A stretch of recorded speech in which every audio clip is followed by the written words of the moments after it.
حضور آپ ہماری نگاہوں سے چھپ گئے، حقیقت میں اللہ کی قسم زندہ ہے، زندہ ہے، زندہ ہے۔ جو آپ کو زندہ نہیں مانتا وہ خود زندہ نہیں۔ آؤ تھوڑے سے مختصر دلائل۔ اللہ فرماتا ہے وَمَا أَرْسَلْنَاكَ إِلَّا رَحْمَةً لِّلْعَالَمِينَ، اے حبیب ہم نے آپ کو تمام جہانوں کے لیے رحمت بنا کر بھیجا۔ اور میں آپ کو سنا چکا ہوں، حضور اس میں حال معنی مفعول لہو، حضور راحم قرار پاتے ہیں، اور راحم کے لیے چار باتوں کا ہونا ضروری۔ اذا ثبت الشیء ثبت بجمیع لوازمہ، جب کوئی چیز ثابت ہوتی ہے اپنے لوازم کے ساتھ، جو اس کے ساتھ لازمی ہے ان کے ساتھ ثابت ہوتی ہے۔ اب میں کہوں کہ یہ ایک گھر ہے تو چھت بھی ثابت ہوگی، دیواریں بھی، کھڑکیاں بھی، دروازہ، سب کچھ ثابت ہوگا، صرف ایک چیز کو میں گھر کہہ سکتا نہیں، تو وہ ثابت ہوگا۔ اب جب نبی کو راحم مانا تمام عالمین کے لیے، تو راحم کے لیے چار باتوں کا ہونا ضروری۔ سب سے پہلی بات کہ راحم زندہ ہو،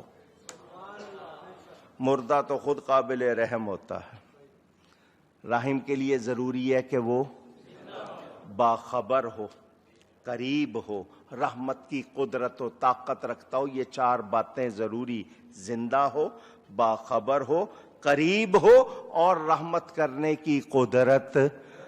جس کو رب نے رحمت للعالمین بنایا اس کو یہ کمال نہیں دیے؟ پوچھ رہا ہوں، اگر کون نہیں دیے تو پھر رحمت للعالمین کیسے؟ اور دیے ہیں تو وہ آج بھی رحمت للعالمین ہیں یا نہیں؟ جب تک عالمین ہیں وہ رحمت ہیں، تو جو ہیں وہ مرے نہیں ہیں، جو ہیں وہ جو مرے وہ ہیں نہیں، اور جو ہیں وہ، یہ میرے نبی کا زمانہ ہے، ہر شخص کلمہ کا ترجمہ کرتا ہے اللہ کے سوا کوئی عبادت کے لائق نہیں، محمد صلی اللہ علیہ وسلم اللہ کے رسول ہیں، وہ آج بھی، یہ انہی کا زمانہ ہے، وہ زندہ نہیں۔ علامہ محمود آلوسی سید ہیں، بغداد میں قبر شریف، حضرت معروف کرخی کے پڑوس میں، ان کی تفسیر روح المعانی بڑی مشہور، وہ اسی آیت کے تحت لکھتے ہیں نبی کریم کا تمام عالموں کے لیے رحمت ہونا اس اعتبار سے ہے کہ آپ تمام ممکنات پر ان کی قابلیتوں کے مطابق فیض الہی کا واسطہ ہے۔ ممکنات کا مطلب جو کچھ ہے، جو کچھ ہے، اس کی جتنی قابلیت صلاحیت ہے ان کو اللہ کا فیض مل رہا ہے تو نبی کے ذریعے، اور اسی لیے آپ کا نور اول المخلوقات ہے، کیونکہ حدیث شریف میں آیا، نبی پاک نے فرمایا اے جابر اللہ تعالیٰ نے سب سے پہلے تیرے نبی کا نور پیدا کیا۔ دوسری حدیث میں آیا اللہ عطا کرنے والا ہے اور میں تقسیم کرنے والا ہوں۔ یہی تفسیر آگے چل کے فرماتے ہیں، اور میرے نزدیک مسلک مختار یہ ہے کہ نبی کریم صلی اللہ علیہ وسلم عالمین کے ہر فرد کے لیے رحمت بنا کر بھیجے گئے، فرشتے، انسان، جنات، سب کے لیے، اور اس امر میں جن و انس کے، مومن و کافر کے مابین کوئی فرق نہیں، اور رحمت ہر ایک کے حق میں الگ الگ اور متفاوت نوعیت رکھتی ہے۔ یہ انہوں نے فرما کر بتا دیا، نبی کے بارے میں شک نہیں کرنا، وہ ہیں، اور آج بھی جو کچھ تمہیں مل رہا ہے ان کی برکت سے مل رہا۔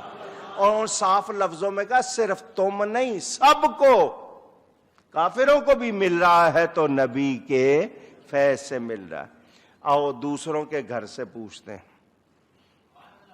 غیروں سے پوچھتے ہیں، جن کو یہ دارالعلوم دیوبند کا بانی کہتے ہیں، وہ تھے نہیں، کہتے ہیں، وہ اپنی کتاب میں لکھتے ہیں حضور صلی اللہ علیہ وسلم تمام محققین، جتنے ریسرچرز ہیں، تحقیق کرنے والے، ان کے نزدیک وسیلہ تمام فیوز اور واسطہ فی العروج تمام عالم کے لیے ہے کیا مطلب؟ پوری کائنات کے لیے نبی واسطہ اور وسیلہ ہے۔ آب حیات کتاب کا نام ان کی، اس میں یہ بات لکھی ہوئی، مدعی لاکھ پہ بھاری ہے گواہی تیری۔ پتہ چل گیا آج بھی جو کچھ مل رہا ہے نبی کی برکت سے، نبی نہ ہو تو ملے گا؟ اونچی۔ اب ذرا سوچ کے اعلیٰ حضرت کا شعر پڑھنا، اگر سمجھ آ گئی ہے تو سوچ کے پڑھنا۔ کیا فرماتے ہیں؟ وہ جو نہ تھے تو کچھ نہ تھا، وہ جو نہ ہو تو کچھ نہ ہو، کیونکہ جان ہے وہ جہان کی، جان ہے تو جہان ہے۔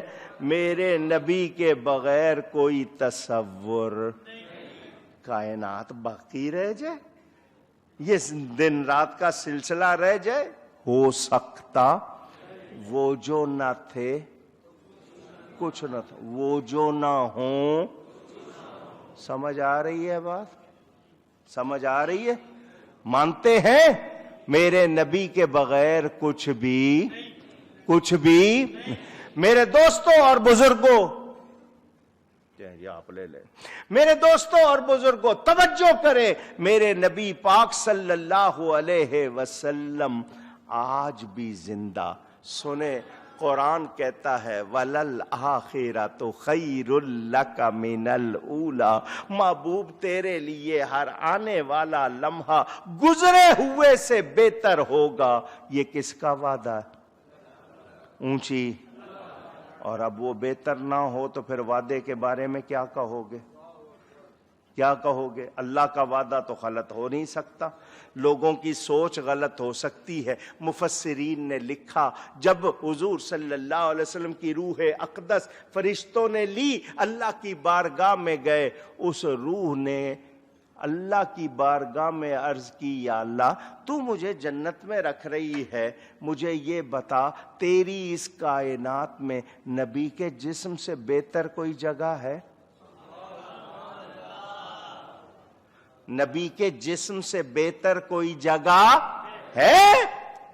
یا اللہ تیرا وعدہ ہے وَلَلْآخِرَةُ خَيْرٌ لَكَ مِنَ الْأُولَى، محبوب سے وعدہ کہ ان کے لیے ہر آنے والا لمحہ گزرے ہوئے سے بہتر ہوگا۔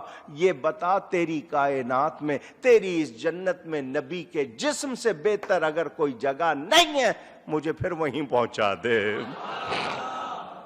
ان دوبارہ حضور کے جسم میں روح اقدس ہے، وہ جسمانی حقیقی حیات کے ساتھ۔ اونچی۔ آگے چلے، اب تھوڑی سی آپ کو دلیل چاہیے، اس دلیل کے انداز میں بات کرتا ہوں۔ تمام مفسرین لکھتے ہیں، قرآن کہتا ہے وَلَا تَقُولُوا لِمَنْ يُقْتَلُ فِي سَبِيلِ اللَّهِ أَمْوَاتٌ بَلْ أَحْيَاءٌ وَلَكِنْ لَا تَشْعُرُونَ، اور وہ لوگ جو اللہ کی راہ میں قتل کر دیے جاتے ہیں، شہید کر دیے جاتے ہیں، شہید ہو جاتے ہیں، ان کو مردہ نہ کہو۔ مردہ، مردہ کون فرما رہا ہے؟ موت کس نے دی ہے ان کو؟ وہ فرما رہا ہے مردہ۔ ابھی بھی سمجھ نہیں آئی؟ اوپر والی منزل خالی ہوگی نا، اتنی بات کی بھی سمجھنا ہے۔ اللہ فرما رہا ہے موت دینے والا، وہ ممیت جو موت دیتا ہے، وہ فرما رہا ہے مردہ نہ کہو۔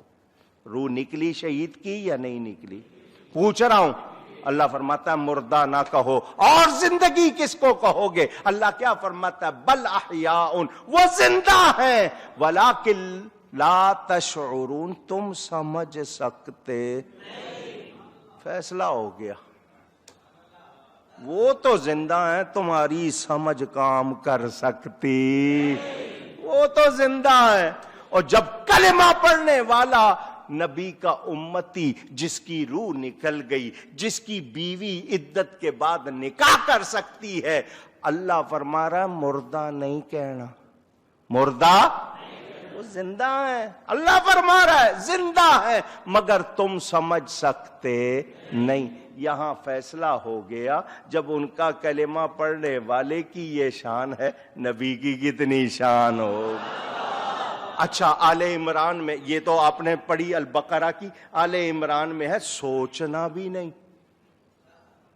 وَلَا تَحْسَبَنَّ الَّذِينَ قُتِلُوا فِي سَبِيلِ اللَّهِ أَمْوَاتًا، سوچنا بھی نہیں، گمان بھی نہ کرنا، منہ سے نکالنا تو دور کی بات، اندر بھی سوچنا۔ کون ہے یہ؟ تو قتل ہوئے ہیں، یا اللہ روح نکلی ہے، ان کی عدت کے بعد ان کی عورتوں نے نکاح کیا، بیواؤں نے نکاح کیا ہے، مگر اللہ فرماتا ہے نہ، سوچنا بھی نہیں، سوچنا بھی، سوچنا بھی۔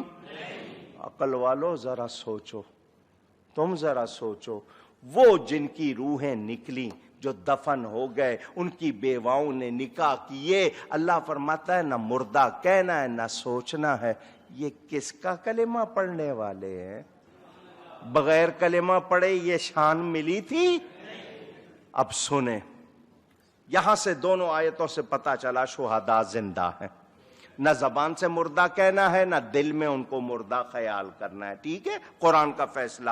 ان کی زندگی کی کیفیت و حقیقت ہم اپنے حواس سے، اپنی عقل سے سمجھ سکتے، تو قرآن نے کہہ دیا نا یہاں تمہاری سمجھ کا کام ہی نہیں ہے، ادھر ادھر کے قافیے ملانے والوں، جوڑ توڑ کرنے والوں، تمہاری سمجھ کا یہاں کوئی کام رکھنے، زندہ رکھنے والا اللہ، زندہ رکھنے والا، جب وہ زندہ رکھے تو تم کیا بھلے سے کتنا سوچتے رہو، تمہارے سوچ کا کوئی وہاں گزر نہیں۔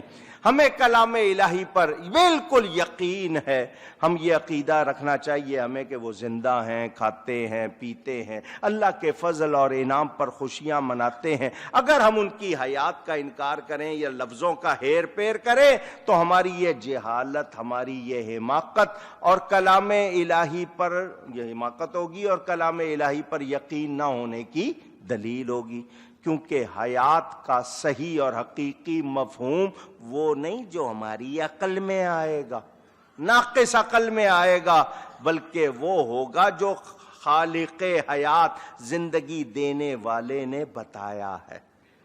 وہ کہہ رہا ہے زندہ ہے، وہ زندگی دینے والا کیا کہہ رہا ہے؟ اونچی اونچی، اور یہ کہہ رہے مر گئے۔ ان کی سنو اس کی سنو، وہ حی، وہ زندگی دینے والا، وہ محیی، وہ ممیت، وہ ہے، وہ فرما رہا ہے، مردہ نہیں کہنا، سوچنا بھی نہیں ہے، زندہ ہے۔ جب وہ فرما رہا ہے تو اب ہم شبہ کر سکتے؟ اونچی۔ آئیے آگے چلے۔ یہ آیات کوئی کہے گا کہ جی نبیوں کے بارے میں نہیں ہے، شہداء کے بارے میں ہے، یہی کہو گے نا؟ کوئی زیادہ سے زیادہ اپنا جوڑ توڑ ملائے گا کہ اس میں تو شہیدوں کا ذکر ہے، نبیوں کا ذکر نہیں ہے۔ تو میں ان کی خدمت میں عرض کرنا چاہتا ہوں، نبی اس میں سب سے پہلے شامل ہیں، نبی اس میں سب سے پہلے، اونچی، کیونکہ نبی شہید ہے۔ نبی کیا ہے؟ نبی کیا ہے؟ اور حضور صلی اللہ علیہ وسلم نے دنیا میں شہادت کا درجہ پایا، شہادت کا درجہ۔ دونوں واقعات چھوٹے چھوٹے کر کے سنا رہا ہوں۔ خیبر، مدینہ منورہ سے بیت المقدس کی طرف جائے راستے میں ایک شہر ہے خیبر، اب بھی ہے، وہاں حضور صلی اللہ علیہ وسلم تشریف لے گئے۔ ایک عورت تھی زینب نام کی، یہودیہ عورت تھی، اس نے نبی پاک کی دعوت کی، کھانا پکایا، بکری کا گوشت بھونا اور اس میں زہر ملا دیا۔ کیا ملا دیا؟ دسترخوان پہ گوشت رکھ دیا۔ حضور صلی اللہ علیہ وسلم اپنے ایک صحابی حضرت بشر کے ساتھ تشریف لے گئے، وہاں وہ کھانا لگ گیا، حضور نے شروع کر دیا، حضرت بشر نے بھی کھا لیا، نبی پاک نے ایک لقمہ لے لیا، ایک لقمہ، ون بائٹ ہے، برقی لقمہ جو بھی آپ کہتے ہیں، ایک لقمہ لے لیا۔ ابھی حضور صلی اللہ علیہ وسلم نے دوسرا لقمہ نہیں لیا تھا، بھنے ہوئے گوشت میں سے آواز آئی، یا رسول اللہ مجھے نہ کھائیے، مجھ میں زہر ملا ہوا ہے۔ اللہ یا رسول یا حضرت بشر جو صحابی تھے ان کی اسی وقت شہادت ہو گئی، وہ زہر اتنا تیز تھا ان کی اسی وقت موت واقع ہو گئی، وہ شہید ہو گئے۔ حضور نے اس سے پوچھا تو انہیں زہر کیوں ملایا؟ اس نے کہا میں جاننا چاہتی تھی آپ اللہ کے سچے نبی ہیں یا نہیں، اگر آپ سچے نبی ہیں تو زہر اثر نہیں کرے گا، اور اگر سچے نہیں ہوں گے تو آپ سے لوگوں کی جان چھڑ جائے گی۔ حضور نے خود نہیں بتایا، یہ کہتے ہیں حضور خود بتا دیتے کہ اس میں زہر ملا ہوا ہے۔ عقل کے اندھو، میرے نبی نے اس عورت کو اگر پہلے بتا دیا ہوتا تو اس کی تسلی کیسے ہوتی؟ اس کو پہلے کہہ دیتے تو انہیں زہر ملایا تو اس کی تسلی کیسے ہوتی؟ حضور نے کہا آ میں تیری تسلی کروں، کیسے؟ بھنا ہوا گوشت مجھے یا رسول اللہ پکارے گا، وہ گواہی دے گا کہ میں اللہ کا رسول ہوں۔ لیکن حضور کی جان نہیں نکلی، کیوں؟ اللہ نے وعدہ فرما لیا تھا واللہ یعصمک من الناس، اللہ آپ کی جان کو لوگوں سے بچائے گا۔ لیکن وہ زہر اسی وقت اثر کر جاتا، شہادت ہوتی یا نہیں ہوتی؟ اونچی، اس کو کہتے ہیں شہادت سری۔ ایک ہوتی ہے شہادت سری، ایک ہے شہادت جہری، سری چھپی ہوئی، جہری کھلی ہوئی، یہ شہادت سری، ٹھیک ہے؟ اب شہادت جہری، احد کا میدان ہے، مدینہ منورہ کے پڑوس میں یہ احد پہاڑی ہے۔ حضور فرماتے ہیں ھذا جبل یحبنا ونحبہ، یہ پہاڑ ہم سے پیار کرتا ہے، ہم اس سے پیار کرتے۔ اب ذرا سائنسدان بتائیں کہ پہاڑ کا دل کہاں ہوتا ہے، وہ دیکھتا کیسے ہے، وہ محسوس کیسے کرتا ہے؟ حضور فرماتے ہیں یہ ہم سے پیار، جتنی سمجھ، جتنی عقل، جتنا علم، جتنی فہم اللہ تعالیٰ نے جو شان نبی کو دی ہے، تمہیں ہوا بھی نہیں لگی، تم کیا جانو؟ اور وہ احد سینہ تان کے کھڑا ہے، میں نبی کے دشمن کو اندر نہیں آنے دوں گا، دجال کا لشکر اس سے آگے آ سکے گا نہیں، احد ان کو روک کے رکھے گا۔ کیوں؟ کہ نبی کا غلام ہے، نبی سے پیار کرتا ہے۔ یہاں سے پتا چلا نبی کے پیار دشمن کو برداشت کرتے، گستاخ کو برداشت کرتے نہیں۔ وہ کچھ ہو جائے وہ کہیں گے جان دے دیں گے، ہم گستاخ کو برداشت نہیں کریں گے۔ حضور صلی اللہ علیہ وسلم وہاں صحابہ کے ساتھ میدان جنگ احد میں، جنگ کا نقشہ پلٹ گیا، ایک درہ تھا، ایک چھوٹا سا راستہ تھا، حضور نے 50 صحابہ کو وہاں کھڑا کر دیا تھا، کچھ ہو جائے تم نے یہاں سے ہلنا، جب تک میں نہیں کہوں تم نے یہاں سے ہلنا نہیں۔ جنگ شروع ہو گئی، مسلمانوں کو فتح ہو گئی، کافر بھاگ گئے۔ وہ جو 50 کھڑے ہوئے تھے کہنے لگے اب تو فتح ہو گئی ہے، اب تو یہاں نہیں کھڑے ہونا چاہیے۔ کچھ نے کہا نہیں حضور نے منع کیا، کچھ نے کہا بس اب تو فتح ہو گئی ہے۔ وہ وہاں سے ہٹے، پیچھے دستہ لیے دوسرے کھڑے تھے، ان کو راستہ مل گیا، انہوں نے ادھر سے حملہ کر دیا، ادھر جو کافر دوڑ گئے تھے وہ پلٹ آئے، مسلمان بیچ میں پھنس گئے۔ صرف نبی کا کہنا نہیں مانا، ہٹ گئے نا وہاں سے، تو تکلیف پہنچی یا نہیں پہنچی؟ بالآخر اللہ نے فتح دی۔ لیکن جو بات بتانی ہے وہ یہ کہ حضور صلی اللہ علیہ وسلم نے جو خود پہنا تھا اس کی کڑیاں آپ کو چبھ گئیں، آپ کا ہونٹ مبارک زخمی ہوا، دانت مبارک کا کنارہ شہید ہوا، آپ ایک گڑھے میں تشریف لے گئے۔ گڑھے میں کھڈا کہتے ہو؟ پوچھ رہا ہوں، معاذ اللہ، لوگ کہتے ہیں گر گئے، میں نبی کے لیے یہ لفظ سوچ بھی نہیں سکتا۔ گڑھے میں تشریف لے گئے، افواہ اڑ گئی کہ نبی قتل ہو گئے، افواہ اڑ گئی لوگوں کے منہ پر، ادھر وہ جنگ ٹھیک ٹھاک ہو رہی تھی، ادھر افواہ اڑ گئی، خون بھی نکلا، زخم بھی لگا، فرق رہ گیا روح کے نکلنے کا۔ روح کیوں نہیں نکلی؟ اللہ نے وعدہ کر لیا تھا واللہ یعصمک من الناس، اللہ آپ کی جان کو لوگوں سے بچائے گا۔ مگر شہادت جہری کی حقیقت پوری ہوئی یا نہیں ہوئی؟ سری کی بھی ہوئی جہری کی بھی ہوئی. اگر اس وقت روح نکل جاتی تو شہید تھے یا نہیں؟ اونچی سن رہے ہیں نا آپ؟ میں یہ صرف آپ کو بہت تھوڑا کر کے بتا رہا ہوں، تفصیل کا ٹائم نہیں. کاش کے 4 گھنٹے ہوں تو میں آپ کو سمجھاؤں. میرے دوستوں اور بزرگوں، شہادت سری کی حقیقت بھی سرکار کی ذات پر پوری ہوئی، شہادت جہری کی حقیقت بھی پوری ہوئی، اس کا ظہور بھی ہوا. اس کا اشارہ کر رہا ہوں، اس کا شہادت سری کی حقیقت سرکار پر پوری ہوئی، ظہور ہوا امام حسن سے. شہادت جہری کی حقیقت پوری ہوئی، ظہور ہوا امام حسین سے. ان کو لوگ اتنا کربلا کو بہت یاد کرتے ہیں، دوسروں کو نہیں، کیونکہ یہ سرکار کا معاملہ ہے. حضور صلی اللہ علیہ وسلم کی روح نہیں نکلی، اللہ نے وعدہ کر لیا تھا. اب میں آپ کو صرف ایک جملہ سنا رہا ہوں. مجھے یہ بتاؤ، جان نکالنا اور قتل کرنا فرق ہے یا نہیں؟ اونچی. کوئی گولی مار دے، خنجر مار دے، لیکن جان نکالنا اس کا کام. سمجھ رہے ہو؟ قتل کسے کہتے ہیں، اماتت کسے کہتے ہیں؟ میرے والد صاحب کی کتاب ذکر جمیل پڑھ لینا، اس میں کچھ تھوڑی سی تفصیل اس کی بیان ہوئی ہے. میں اس وقت صرف اشارہ کر رہا ہوں. ہم اتنا کہہ سکتے ہیں کہ لوگوں نے ارادہ کیا، مگر اللہ نے جان بچانے کا وعدہ کیا ہوا تھا، جان بچائی، ورنہ حقیقت پوری ہوئی یا نہیں ہوئی؟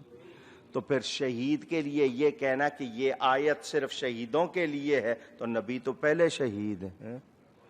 نبی کے حوالے سے ہم اس کا کوئی نکال سکتا نہیں. اچھا جی، الانباء الازکیاء امام جلال الدین سیوطی کی کتاب ہے. 10ویں صدی کے مجدد ہیں، اور تھانوی جیسے شخص نے لکھا، ان کو 22 مرتبہ جاگتے ہوئے حضور کی زیارت ہوئی. وہ امام جلال الدین سیوطی نبی کی حیات میں کتاب لکھتے ہیں کہ نبی زندہ ہیں. اس میں وہ لکھتے ہیں، امام بخاری اور امام بہقی نے حضرت عائشہ سے روایت کی کہ انہوں نے فرمایا حضور صلی اللہ علیہ وسلم مرض وفات میں یہ فرماتے تھے، میں نے خیبر میں جو زہر کا لقمہ لیا تھا آج اس کی تکلیف محسوس کر رہا ہوں. تو حضور صلی اللہ علیہ وسلم پر شہادت کی حقیقت پوری ہوئی یا نہیں ہوئی؟ اونچی. اچھا آگے چلیں. میں بہت سارے حوالے چھوڑ رہا ہوں کیونکہ جتنے حوالے ہیں سناؤں گا شام ہو جائے گی.